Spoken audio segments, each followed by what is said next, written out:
ineffective! We do not hold the beach, say again! We do not hold the beach! We're all mixed up, sir! We got the leftovers from Fox Company, Able Company, and George Company! Look, we got the beach there! Shore party! Shore party!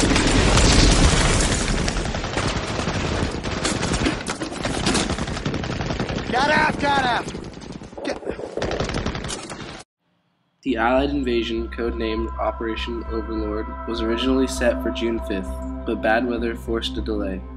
Banking on a forecast for clearing skies, Eisenhower gave the go-ahead for D-Day, June 6, 1944. The first day of the invasion, shortly after midnight, 3 divisions parachuted down behind German lines. They were followed in the early morning hours by thousands upon thousands of seaborne soldiers, the largest land, sea, air operation in Army history. Omaha was also the most heavily fortified beach, with high bluffs defended by funneled mortars, machine guns, and artillery, and pre-landing aerial and naval bombardment of the bunkers proved to be ineffective. Difficulties in navigation caused the majority of landings to drift eastwards, missing their assigned sectors and the initial assault waves of tanks. Infantry, and engineers took heavy casualties. Of the 16 tanks that landed upon the shores of Omaha Beach, only 2 survived the landing. Only a few gaps were blown in the beach obstacles, resulting in problems for subsequent landing. The heavily defended draws, the only vehicular routes off the beach, could not be taken, and 2 hours after the first assault, the beach was closed for all but infantry landings. Commanders, including General Omar Bradley, considered abandoning the beachhead, but small units of infantry, often forming ad hoc groups, supported by naval artillery and surviving tanks, eventually infiltrated the coastal defenses by scaling the bluffs between strong points. Further infantry landings were able to exploit the initial penetrations, and by the end of the day, 2 isolated footholds had been established. American casualties at Omaha on D-Day outnumbered around 5,000 to 50,000 men, most in the first few hours, while the Germans suffered 1,200 killed, wounded, or missing. The tenuous beachhead was expanded over the following days, and the original D-Day objectives were accomplished by Day 3.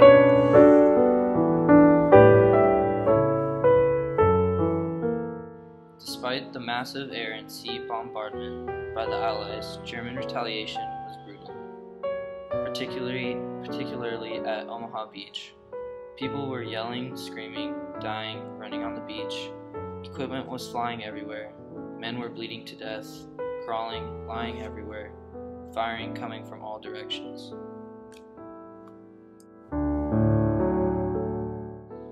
Under Eisenhower's direction in England, the Allies gathered a force of nearly 3 million British, American, and Canadian troops, together with mountains of military equipment and supplies. Eisenhower planned to attack Normandy in northern France.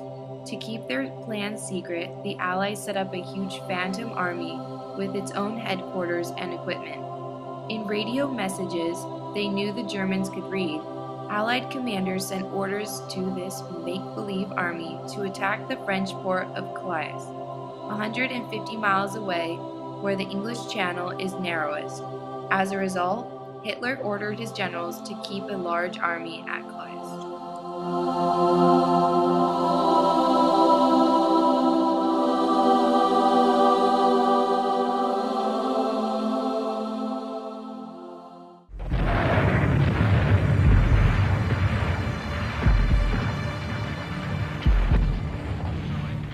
The following communique has just been issued by Supreme Headquarters, Allied Expeditionary Force. Under the command of General Eisenhower, Allied naval forces, supported by strong air forces, began landing Allied armies this morning on the northern coast of France.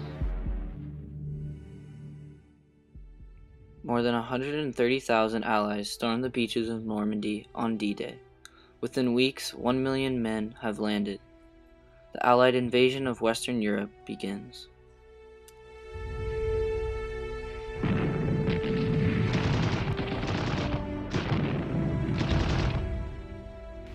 People of Western Europe, the hour of your liberation is approaching. All patriots, men and women, young and old, have a part to play in the achievement of final victory. This landing is but the opening phase of the campaign in Western Europe. Great battles lie ahead. I call upon all who love freedom to stand with us now. Keep your faith staunch. Our arms are resolute. Together we shall achieve victory. The Allies liberate France on August 25, 1944, paving the way for Allied victory in Europe.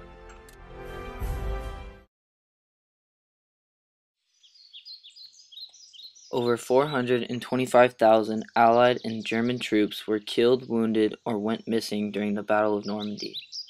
This figure includes over 209,000 Allied casualties, with nearly 37,000 dead amongst the ground forces and a further 1,700,000 deaths amongst the Allied air forces. The losses of German forces during the Battle of Normandy can only be estimated. Roughly 200,000 German troops were killed or wounded. The Allies also captured 200,000 prisoners of war. It is clear that this battle will live in infamy because of the extremely massive loss of life that took place. Today, 27 war cemeteries hold the remains of over 110,000 dead from both sides of the war.